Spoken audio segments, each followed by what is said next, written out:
Good morning India. CBSE की 10वीं और 12वीं की आज से परीक्षा शुरू हो रही है। दोनों क्लासों की परीक्षा सिर्फ 2 घंटे की होगी। कोविड के मद्देनजर 2 चरणों में हो रही परीक्षा सुबह 10:30 बजे से शुरू होगी और सीबीएसई बोर्ड परीक्षाओं के लिए 35 लाख से ज्यादा बच्चों ने रजिस्ट्रेशन अपना कराया है। बता दें आपको, सीबीएसई 10वीं परीक्षाओं के लिए देश भर में 7,406 सेंटर बनाए गए हैं, जबकि 12वीं के लिए 6,720 सेंटर बने हैं।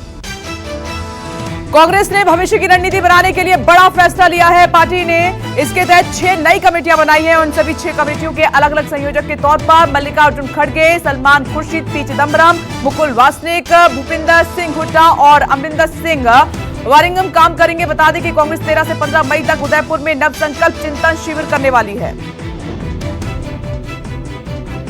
कांग्रेस पार्टी की अनुशासन समिति की आज एक अहम बैठक होने वाली है। इस पर नजर रहेगी। बैठक सुबह 11 बजे होगी और सूत्र ये दावा कर रहे हैं कि आज की बैठक में 2 अहम नेताओं के भविष्य को लेकर मंथन होगा। पहले नेता हैं केरल के केवी थॉमस और केरल से ताल्लुक रखने वाले थॉमस ने पार्टी आला कमान की हिदायत के बाद भी केरल की वामपंथी सरकार के कार्यक्रम में शिरकत की थी। वहीं दूसरे नेता है पंजाब कांग्रेस के पूर्व अध्यक्ष सुनील जाखड़। प्रधानमंत्री नरेंद्र मोदी आज शिवगिरी तीर्थ यात्रा और ब्रह्म विद्यालय की स्वर्ण जयंती की 90वीं वर्षगांठ के संयुक्त समारोह के उद्घाटन समारोह में भाग लेंगे। प्रधानमंत्री पीएम हाउस से सुबह 10:30 बजे इस कार्यक्रम में वर्चुअली हिस्सा लेने वाले हैं। पीएम साल भर चलने वाले संयुक्त समारोह के लिए लोगो भी लॉन्च करेंगे। कर्नाटक में हिजाब के बाद अब बाइबल पर विवाद शुरू हो चुका है। बेंगलुरु के क्लेरेंस हाई स्कूल प्रबंधन ने फरमान जारी करते हुए कहा है कि स्कूल में बच्चों को बाइबल लाना जरूरी है। बेंगलुरु के क्लेरेंस हाई स्कूल नाम के प्राइवेट स्कूल अभिभावकों से लिखित में पूछा है कि बच्चे स्कूल में बाइबल लेकर आए तो उन्हें ऐतराज तो नहीं है। नवनीत राणा रवि राणा ने हाई कोर्ट से झटका लगने के बाद नई जमानत याचिका मुंबई सेशन कोर्ट में दाखिल कर दी है और मुंबई सेशन कोर्ट इस पर आज सुनवाई करने वाला है। राणा दंपति अपने खिलाफ दर्ज की गई एफआईआर को रद्द करवाने के लिए बॉम्बे हाई कोर्ट पहुंचे थे। नवनीत राणा और रवि राणा की गिरफ्तारी के खिलाफ युवा स्वाभिमान पार्टी के कार्यकर्ताओं ने महाराष्ट्र के राज्यपाल भगत सिंह कोश्यारी को पत्र लिखा है। सांसद नवनीत राणा और विधायक रवि राणा युवा स्वाभिमान पार्टी के नेता हैं और मुंबई शहर में कानून व्यवस्था की स्थिति खराब करने के आरोप में राणा दंपति को पुलिस ने रविवार को गिरफ्तार कर लिया था।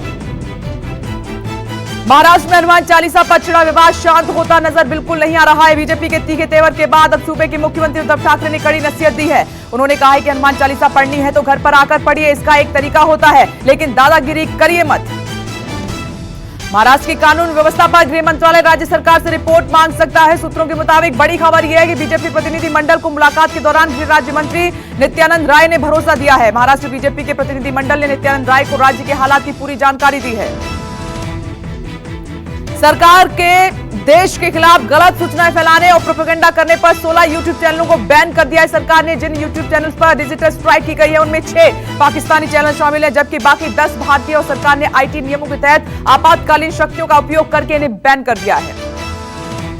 पश्चिम बंगाल बीजेपी में घमासान मचा हुआ है। बीजेपी के बैरकपुर के सांसद अर्जुन सिंह ने राज्य में जूट मिलों की स्थिति को लेकर केंद्रीय वस्त्र मंत्री पीयूष गोयल पर निशाना साधा है। जूट मिलों का मामला है, साथ ही केंद्रीय मंत्री पर जूट उद्योग को बर्बाद करने का आरोप लगाया। उन्होंने साफ कहा है कि जूट उद्योग को बचाने के लिए वो राज्य की सीएम ममता बनर्जी के साथ भी संयुक्त रूप से आंदोलन करने के लिए तैयार हैं।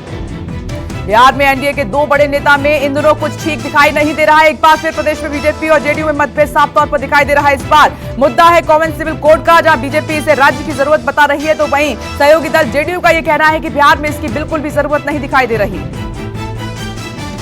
उत्तर प्रदेश के नवनिर्वाचित विधान परिषद सदस्य आज शपथ ग्रहण करेंगे। शपथ ग्रहण समारोह 26 अप्रैल को शाम 4 बजे होगा। तिलक हॉल नवीन भवन में होगा। बीजेपी सदन में सबसे बड़ी पार्टी हो गई है और यूपी एमएलसी चुनाव 2022 का रिजल्ट 12 अप्रैल को घोषित होने के बाद बीजेपी को बहुमत मिला था।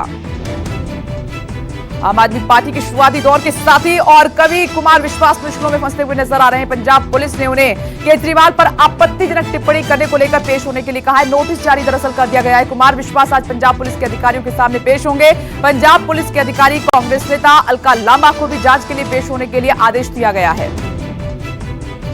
खबर राजस्थान से। राजस्थान के अलवर में मंदिर तोड़े जाने के मामले में गहलोत सरकार एक्शन के मूड में है। सरकार ने राजगढ़ के एसडीएम केशव मीणा और स्थानीय नगर पालिका के एग्जीक्यूटिव ऑफिसर बनवारी लाल मीणा को सस्पेंड कर दिया है। बड़ा एक्शन लिया गया है। अलवर में बीते 17 अप्रैल को नगर पालिका प्रशासन ने अतिक्रमण हटाने के दौरान 300 साल पुराना शिव मंदिर भी ढा दिया था।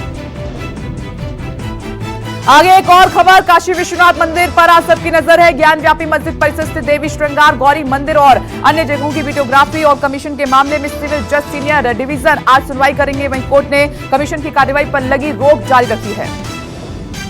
एक और खबर का रुख करते हैं श्री कृष्ण जन्मभूमि विवाद को लेकर आज मथुरा कोर्ट में सुनवाई होने जा रही है। कोर्ट में मामला दायर कर श्री कृष्ण जन्मभूमि की 13.37 एकड़ भूमि को मुक्त कराने की मांग की गई है। इससे पहले 19 अप्रैल को मामले की सुनवाई हुई थी और इस दिन बहस के बाद मुस्लिम पक्ष ने ऑब्जेक्शन दाखिल किया है। रामनवमी और हनुमान जयंती की शोभा यात्रा में हुई हिंसा की जांच सुप्रीम कोर्ट के रिटायर्ड जज से कराने की याचिका सुप्रीम कोर्ट आज सुनवाई करेगा इस पर। और इस याचिका में मध्य प्रदेश, गुजरात और उत्तर प्रदेश में हुए बुलडोजर एक्शन पर सवाल उठाते हुए इनकी जांच के लिए न्यायिक आयोग के गठन की भी मांग की गई है। आगे बढ़ते हैं, एक और खबर का रुख कर लेते हैं। गोरखनाथ मंदिर में हुए हमले के मामले में मुर्तजा से एसटीएस 7 दिन और पूछताछ करेगी। गोरखनाथ मंदिर में सुरक्षाकर्मियों पर हमले के आरोपी अहमद मुर्तजा अब्बासी से पूछताछ के लिए एटीएस ने 7 दिन की पुलिस कस्टडी रिमांड मांगी थी, जिसे सोमवार को एसटीएस के प्रभारी न्यायाधीश मोहम्मद गजाली ने मंजूर कर लिया। खबर राजधानी दिल्ली से आ रही है। सत्य निकेतन इलाके में एक 3 मंजिला मकान ढह जाने से 2 लोगों की मौत हो गई। दर्दनाक यह हादसा हुआ जबकि 4 लोग इसमें जख्मी हो गए। मकान जर्जर अवस्था में था जिसमें मरम्मत का काम कराया जा रहा था। हालांकि स्थानीय निगम पार्षद का यह दावा है कि मकान में किसी भी प्रकार की कंस्ट्रक्शन करने की मनाही थी। गुजरात कांग्रेस में कलह मची हुई है। गुजरात कांग्रेस के नेता हार्दिक पटेल ने बीजेपी ज्वाइन करने की अटकलों को खारिज कर दिया है। खबर यह है, दरअसल पाटीदार नेता हार्दिक पटेल ने अपने व्हाट्सएप और टेलीग्राम बायो से कांग्रेस हटा दिया है और उन्होंने अपनी व्हाट्सएप पर डीपी भी बदल दी है। अगली खबर हरियाणा से है। हरियाणा के गुरुग्राम में सोमवार रात को भयंकर आग लगी। तस्वीरें आपके सामने हैं। गुरुग्राम के मानेसर में सेक्टर 6 में कूड़े के ढेर में चिंगारी से सुलगी आग विकराल रूप अख्तियार उसने कर लिया। ऊंची उठ रही आग की लपटें काफी दूर तक दिखाई दे रही थी। जैसा कि आप देख भी पा रहे हैं, आसपास का पूरा इलाका काले धुएं से ढक गया। दमकल की 35 से भी ज्यादा गाड़ियां मौके पर पहुंची, तब जाकर घंटों की मशक्कत के बाद आग पर काबू पाया।